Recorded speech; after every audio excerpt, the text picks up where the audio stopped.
नमस्कार साथियों, NMF news आप देख रहे हैं। आपके साथ मैं हूं अनुपम प्रसून। आज बात करेंगे इस वीडियो में उत्तर प्रदेश की, जिस उत्तर प्रदेश को लेकर दिल्ली तक चर्चा हो रही थी कि प्रदेश अध्यक्ष चुनना एक टेढ़ी खीर की तरह है। उस उत्तर प्रदेश में अब सुगबुगाहट तेज हो गई है और हो सकता है कि 2 से 3 दिनों के भीतर ही उत्तर प्रदेश का प्रदेश अध्यक्ष कौन होगा ये पता चल जाएगा। कहा जा रहा है कि जो भी होगा उसमें योगी बाबा की पूरी सहमति होगी। कहा यह भी जा रहा है कि जो भी होगा वो योगी के फेवर वाला ही होगा, योगी के खेमे से ही होगा। और कहा यह भी जा रहा है कि योगी आदित्यनाथ ने जो चाल चली है, जो रणनीति बनाई थी, वो रणनीति कामयाब हो गई। दिल्ली में उन्होंने केंद्रीय नेतृत्व को अपनी बात मंजूर करने के लिए मनवा लिया और इसलिए जो 6 नाम चुने गए हैं, जो जिन पर स्क्रीनिंग चल रही है, उन 6 नामों में से ही कोई एक हो सकता है, इस बात की भी चर्चा चल रही है। और सबसे खास बात जानते हैं इस पूरे फैसले का क्या है, मतलब कि जो 6 नाम तय किए गए हैं उसमें जो जाति समीकरण का पूरा ख्याल रखा गया है, क्षेत्रीय समीकरण का पूरा ख्याल रखा गया है। ये भी देखा गया है कि पश्चिम उत्तर प्रदेश नाराज ना हो, ये भी देखा गया कि पूर्वांचल भी नाराज ना हो, ये भी देखा गया कि दलित या ओबीसी या SC ST या फिर अगड़ी जातियां कोई नाराज ना हो।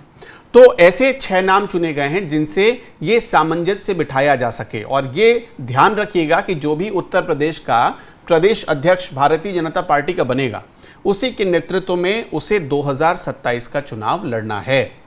तो इसलिए 2027 के चुनाव के मद्देनजर ही प्रदेश अध्यक्ष चुनने की प्रक्रिया चल रही है और इसी प्रक्रिया में अभी तक कुछ नाम सामने आए हैं। अभी हाल ही में जो योगी आदित्यनाथ दिल्ली गए थे, वो दिल्ली इसी वजह से गए थे। उन्होंने अमित शाह से मुलाकात की थी, JP नड्डा से मुलाकात हुई थी उनकी, और मोदी से भी उनकी मुलाकात की तस्वीर सामने आई थी। तो योगी आदित्यनाथ जब दिल्ली गए तो इन्हीं 6 नामों पर विचार किया गया है। और सबसे दिलचस्प बात ये कही जा रही है कि जो योगी आदित्यनाथ के विरोधी खेमे के लोग थे, वो भी इस बात पर अपनी सहमति देने से खुद को पीछे रोक नहीं पाए हैं। तो हम आपको ग्राफिक्स के जरिए सबसे पहले फटाफट ये समझा देते हैं कि वो 6 नाम कौन हैं।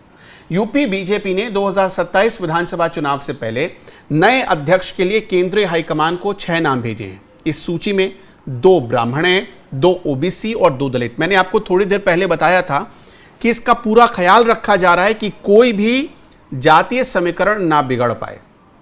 अभी कैबिनेट रिशफल की भी बात सामने आ रही, तो उसमें भी इस बात का पूरा ख्याल रखा जाएगा।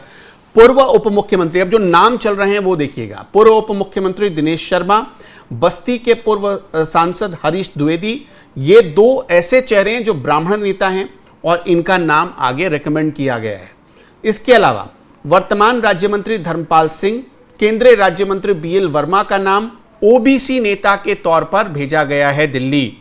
तो ये 2 नाम ओबीसी, ये 2 चेहरे इस हिसाब से। अब आखिर में आते हैं जो दलित चेहरे हैं, राम शंकर कठेरिया और वर्तमान में MLC हैं विद्यासागर सोनकर, उनका नाम दलित चेहरे के तौर पर भेजा गया है दिल्ली। अब दिल्ली को यह तय करना है कि इन 6 नामों में से कौन कौन से चेहरे, कौन कौन से नाम ज्यादा काबिल हैं, कौन नाम ज्यादा काबिल है, उसमें से कोई एक नाम ही चुना जाएगा। बीजेपी ने प्रदेश में 37 संगठनात्मक इकाइयों में से 25 से अधिक में नए प्रमुख नियुक्त कर दिए हैं और जो रह गए हैं 12, वो भी 1 से 2 दिनों में नियुक्त हो जाएगा। बीजेपी के लिए सबसे बड़ी मुसीबत तो यही थी कि बीजेपी का उत्तर प्रदेश का अध्यक्ष चुन लिया जाए।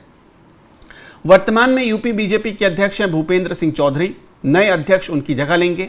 पार्टी जल्द से जल्द 2 हफ्तों के भीतर नए अध्यक्ष की घोषणा कर सकती है। नए प्रदेश अध्यक्ष के चुनाव को लेकर जातीय समीकरण का पूरा ख्याल रखा गया है, संतुलन रखा गया है। तो हमने आपको ये पहले ही डिटेल में बताया कैसे संतुलन रखा गया है। 2 ब्राह्मण, एक बार फिर से हम उनके नाम आपको बता देते हैं। 2 ब्राह्मण चेहरे हैं, 2 ओबीसी चेहरे हैं और 2 दलित चेहरे हैं।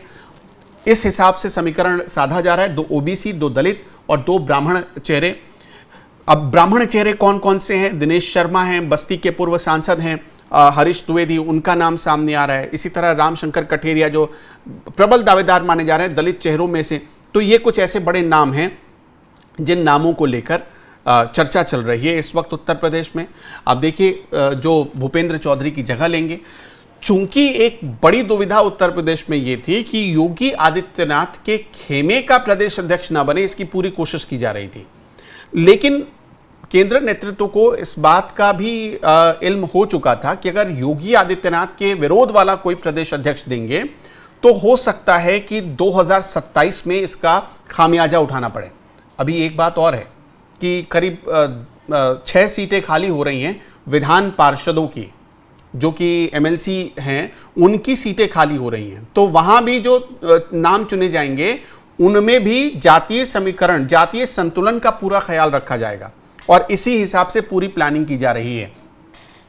इनमें से जो हमने 6 नाम आपको बताए हैं, ये 6 के 6 नाम वही हैं जो योगी खेमे के माने जाते हैं या इनका योगी आदित्यनाथ के साथ अच्छा संबंध है, जो हम आपको बता भी रहे हैं कि हरीश द्विवेदी, दिनेश शर्मा इसमें से एक नाम है। अब ओबीसी में देखिए तो धर्मपाल सिंह का नाम है उसमें। तो इस हिसाब से इन 6 नामों में से ही कोई एक नाम चुना जाएगा। वैसे आपके हिसाब से उत्तर प्रदेश का अगला प्रदेश अध्यक्ष किसको बनना चाहिए? क्या वो योगी खेमे का होना चाहिए या योगी विरोधी खेमे का होना चाहिए? क्या आपका मानना है? हमें कमेंट में ज़रूर बताते चलिएगा।